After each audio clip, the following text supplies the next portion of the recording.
Apa manfaatnya bila Anda hidupkan rumah dengan ibadah-ibadah sunnah? Ya, perhatikan hadisnya.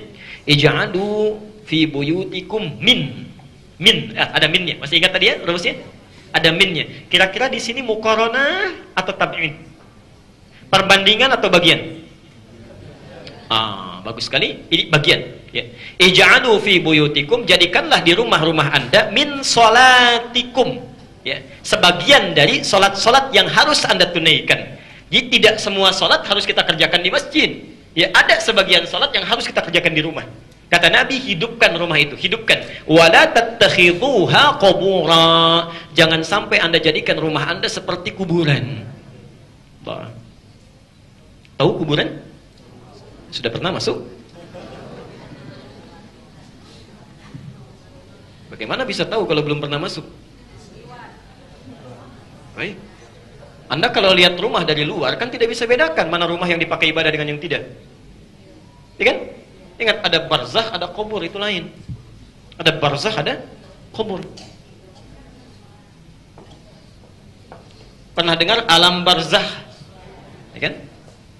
Alam kubur lebih menyenangkan mana, disebut alam barzakh atau alam kubur?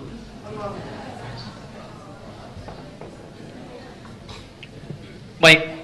Kalau barzakh itu sifatnya sesuatu yang memisahkan dua hal, disebut barzakh.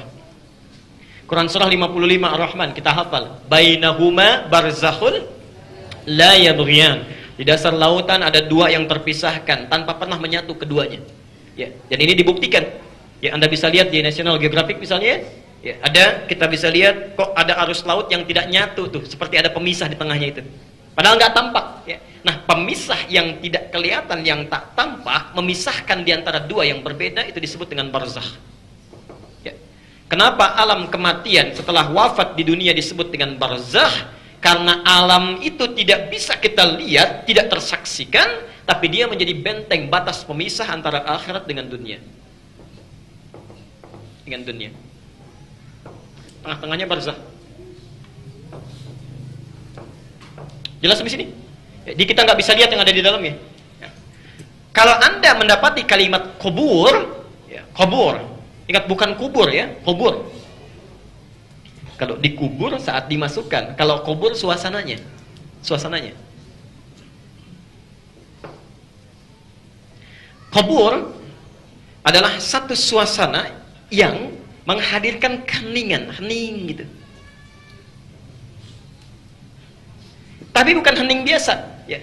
Keheningan yang melahirkan satu getaran tersendiri.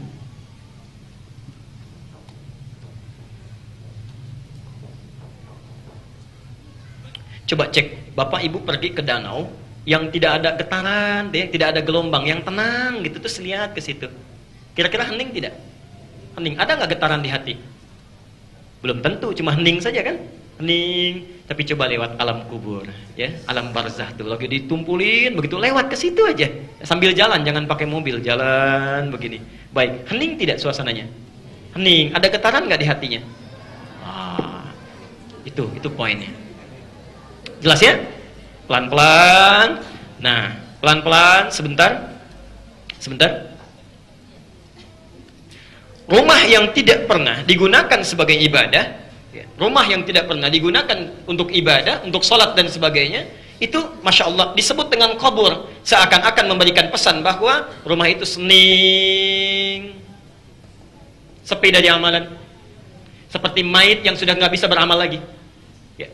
Ini kalimatnya tajam sekali, bukan cuma tempatnya, karena di dalam kubur itu sesuatu yang menyebabkan bergetar itu apanya? Lihat makna, kedalaman maknanya. Yang menyebabkan kita bergetar ketika lewat ke alam kubur itu apanya? Sebetulnya bukan tempatnya, tapi yang ada di dalam tempat itu, yang sudah nggak bernyawa itu. Itu disebut apa? Mayit. Ingat, ada mayit itu beda. Mayitun dengan mayitun itu beda. Kalau yang ini orang yang belum meninggal, ya. Calon meninggal. Saya, bapak, ibu, itu mayit pakai tasdid. Ya. Jadi jangan tersinggung begitu keluar dari sini, Pak, mayit ya. Iya, sama seperti bapak, gitu aja. Sederhana, mayit. Tapi kalau tasdidnya hilang, mayit itu artinya orang yang sudah kehilangan rohnya, nafasnya sudah hilang. Ya. Maka hilang tasdidnya, dicabut, diambil tasdidnya ke atas nih, dicabut. Ya. Siapa yang ngambil tasdidnya? Namanya maut. Ya. Jadi maut mengambil tasdid ini sehingga tersisa bulatannya. Quran surah 32 ayat yang ke-11. Qul yatawaffakum malakul mautil ladzi wukkila bikum. Quran surah ketiga ayat 185, ya. Kullu nafsin dha'iqatul maut, ini yang ngambil. Nih, sehingga tersisa ini saja. Kalau sudah dibawa ke dalam keranda, berubah namanya menjadi jenazah.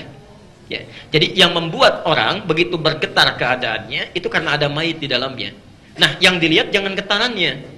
Nabi menyerupakan rumah yang tidak pernah digunakan sebagai ibadah, khususnya sholat, itu tidak ubahnya seperti kuburan, sifat heningnya. Yang kedua, sifat getarannya bukan getarnya, tapi ubahnya, maaf sekali lagi, penghuninya tidak ubahnya seperti mayit. Itu maksudnya. Karena mayit tidak bisa beramal lagi. Ya. Jadi kalau yang di alam kubur nggak bisa sholat, itu wajar karena sudah nggak ada amalan, nggak mampu. Tapi orang hidup masih nggak mau sholat, itu yang tidak wajar. Ya. Kalau dalam bahasa agak, maaf ya, kalau dalam bahasa agak tegas ya, saya tidak mengatakan kasar, ya, lebih baik cepat meninggal aja. Lebih bagus orang meninggal nggak beramal dari kamu hidup, daripada kamu hidup tapi nggak beramal. Ya.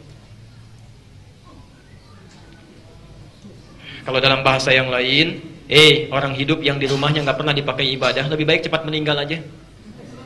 Karena di alam kubur juga banyak yang seperti kamu, gitu.